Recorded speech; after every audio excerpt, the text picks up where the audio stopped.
Hi guys, welcome back to my channel. হাতে থাকা সামান্য কিছু উপকরণ দিয়ে নিজেরাই তৈরি করে ফেলুন মেহেন্দি। পুজোর মৌসুম চলছে, এখন পুজোর সিজন, সবাইকে মেহেন্দি করতে হবে, তাই নিজেরাই তৈরি করে ফেলুন মেহেন্দি। তৈরি করার জন্য লাগবে একটা কফির পাতা, একটু হলুদ আর সামান্য কিছু চা আর একটু চিনি। এতেই হয়ে যাবে তোমাদের মেহেন্দি তৈরি। আমি নিয়ে নিয়েছি পরিমাণ মতো। কড়াই বসিয়ে দিয়েছি ওভেনের উপর জল দিয়ে।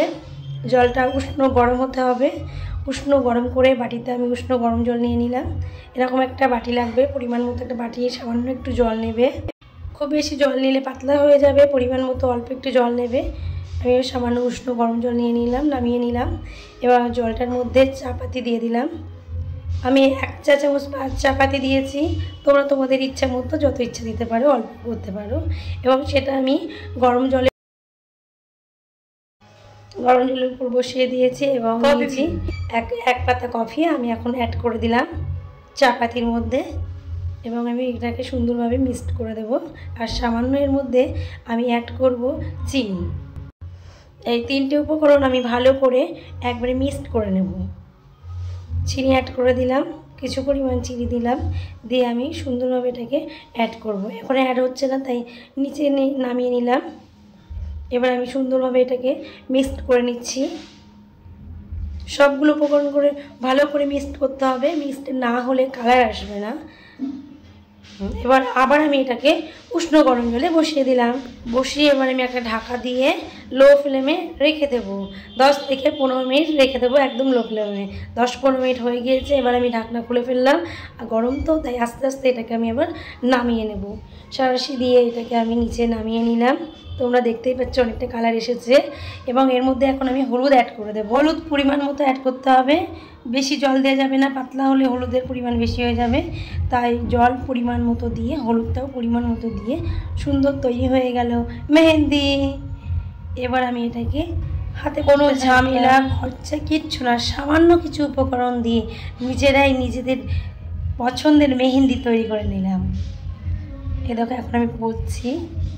কালারটা কত সুন্দর এসেছে তোমরা বুঝতেই পারছো। কালারটা খুব সুন্দর এসেছে। ক্যামেরায় ঠিক ভালো বোঝা যাচ্ছে না, কিন্তু হাতে দিয়ে দেখবে খুব সুন্দর কালার এসেছে। পুজোর সিজনে সবারই মনে বলে একটু মেহেন্দি পরি, একটু সাজি, একটু ঘুরি। পুজোর 4টে দিন আমাদের কাছে বিশাল একটা পাওয়া। সবার ঘরে মা চলে এসেছে। দেখো হাতে আমার মেহেন্দি পরাটাও কমপ্লিট হয়ে গিয়েছে। আর তোমরা যদি ভাবো ডিজাইন করবা, তাহলে স্টুপের মধ্যে ঢুকিয়ে নিয়ে সেটাকে বিভিন্নভাবে ডিজাইন করতে পারো। যেহেতু আমি নর্মালি ডিজাইন করব না, তাই একটা কাঠি, তুলো দিয়া কাঠি দিয়েছি এবং পুরোটা আঙুলে লাগিয়ে নিয়েছি। কাঠিটার সাহায্যে পুরো আঙুলটাকে আমি মেহেন্দিটা পরে নিয়েছি। তোমরাও বাড়িতে তৈরি করে নাও, তৈরি করে এইভাবে মেহেন্দি পরে নাও নিজেরা নিজেদের আঙুলে। মেহেন্দি করতে কার না ভালো লাগে? যদি তুমি হও মেয়ে। মেয়ে মানেই সাজগোজ, পুজো মানে আনন্দ, পুজো মানে ফুর্তি, পুজো মানে আনন্দে উল্লাসে মেতে বাড়ানো। কালারটা কী সুন্দর এসেছে তোমরা বুঝতে পারছো আশা করছি। দেখো আমার কালারটা কী সুন্দর এসেছে। আশা করছি তোমরা অবশ্যই বুঝতে পারছো। তোমাদের ভালো লাগলে তোমরা নিজেরাও এইভাবে বাড়িতে মেহেন্দি তৈরি করে নাও। আর যদি ভালো লাগে আমার ভিডিওগুলো, তাহলে আমার চ্যানেলটাকে লাইক, কমেন্ট, শেয়ার করতে ভুলবে না। আর আমাকে ভালোবাসা দিয়ে আমার পাশে থাকবে, আমাকে এগিয়ে যেতে সাহায্য করবে। পঞ্চমীর শুভেচ্ছা ও ভালোবাসা, অনেক অনেক ভালোবাসা সবাইকে। কেমন লাগলো ভিডিওটা অবশ্যই কমেন্ট করতে ভুলো না কিন্তু বন্ধুরা। তাহলে আর দেরি কেন, তোমরাও নিজেরা তৈরি করে নাও এত সুন্দর মেহেন্দি। টাটা, ততক্ষণ ভালো থেকো, সুস্থ থেকো, বাই বাই।